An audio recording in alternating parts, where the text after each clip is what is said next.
Hello hi friends, welcome to my channel. ఈరోజు వచ్చేసి recipe pesarattu pesarattu అది ఎలా చేయాలనేది చూపిస్తాను. దోశలు కాకుండా ఇలా పెసర్లతో ఇలా అట్టు చేసుకుని తింటే చాలా బాగుంటుంది. అట్లు చాలా టేస్టీ కూడా ఉంటుంది. హెల్దీ ఫుడ్ అనమాట. ఇలా ఆకుకూరలతో తింటే ఇంకా హెల్దీ ఫుడ్. పిల్లలకి లంచ్ బాక్స్లో కూడా ఇచ్చేయచ్చు.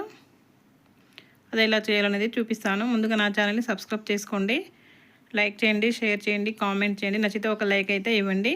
ముందుగా పెసర్లను ఒక గ్లాస్ తీసుకోవాలి. ఆ తర్వాత హాఫ్ గ్లాస్ మినపప్పు తీసుకోవాలి. ఒక చిన్న గ్లాస్ బియ్యం తీసుకోవాలి. అలా కడిగి నైట్ నానబెట్టుకోవాలి. లేదా సాయంత్రం కూడా తినేవాళ్ళు సాయంత్రం కూడా మిక్సీ చేసేసి తినొచ్చు. చేసుకొని ఇలా మిక్సీ పట్టుకోవాలి. మిక్సీ జార్లో వేసుకొని అందులోకి 2 పచ్చిమిర్చి, అలాగే కరివేపాకు వేసుకొని మిక్సీ చేయాలి. అలా మిక్సీ చేసిన తర్వాత ఒక బౌల్లో తీసుకొని, ఇలా కరివేపాకు డైరెక్ట్గా తినరు కదా పిల్లలు, ఇలా మిక్సీ చేస్తే మాత్రం చాలా బాగుంటుంది. రుచికి సరిపడి ఉప్పు తీసుకోవాలి. ఇలా మొత్తం కలుపుకోవాలి. కరివేపాకు పచ్చిమిర్చి దోశలో వేస్తే తీసి పక్కన పెట్టేస్తుంటారు. ఇలా కాకుండా ఇలా చేసిస్తే చాలా బాగా ఇష్టపడతారు అనమాట, తింటారు.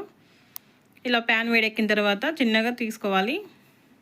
రౌండ్ షేప్లో చేసుకోవాలి, మీకు నచ్చిన సైజులో. ఆ తర్వాత ఆనియన్స్ కట్ చేసి వేసుకోవాలి. ఇంకా చాలా బాగుంటుంది అనమాట. పెసరట్టుకు మెయిన్ ఇంపార్టెంట్ ఈ దోశకి ఈ ఆనియన్స్ టేస్ట్ అనమాట. పైనుంచి నూనె లేదా నెయ్యి వేసుకుంటే చాలా బాగుంటుంది. ఇలా ఒక రోజుకు వెరైటీతో చేసుకోవచ్చు. నేనైతే ఇలానే చేస్తాను ఇంట్లో. పెసర్లతో దోశ, రాగులు, జొన్నలు ఇలా రోజుకో వెరైటీ చేస్తాను.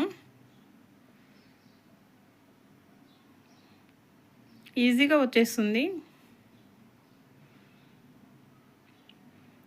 ఇలా తిప్పేసుకోవడమే. 2 వైపులా మంచిగా కాల్చుకోవాలి దోశని.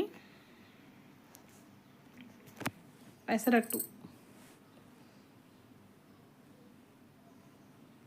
చాలా బాగుంటుంది అన్నమాట టేస్ట్. మీరు కూడా ఒకసారి ట్రై చేసి చూడండి. వీడియో స్కిప్ చేయకుండా పూర్తిగా చూడండి, చూసిన వాళ్ళు కొంచెం. ఇలా ఆనియన్స్ ఇంకా కొంచెం ఫ్రై అయితే చాలా బాగుంటుంది అనమాట. అట్లా ఎర్రగా అయితే ఇలా తీసి ప్లేట్లో తీసుకొని తినడమే, అంతేనండి. చాలా సింపుల్గా చేసుకోవచ్చు అనమాట పెసరట్లు. ఇలా రోజుకో వెరైటీ చేసుకోవచ్చు. కొంచెం టైం ఉండాలి కానీ ఈజీగా నానిపోతుంది అనమాట. పెసర్లు ఒక 2-3 గంటలు నానిపోతాయి. సాయంత్రం కొంతమంది డిన్నర్లో కూడా తింటారు. నచ్చితే ఒక లైక్ అయితే ఇవ్వండి.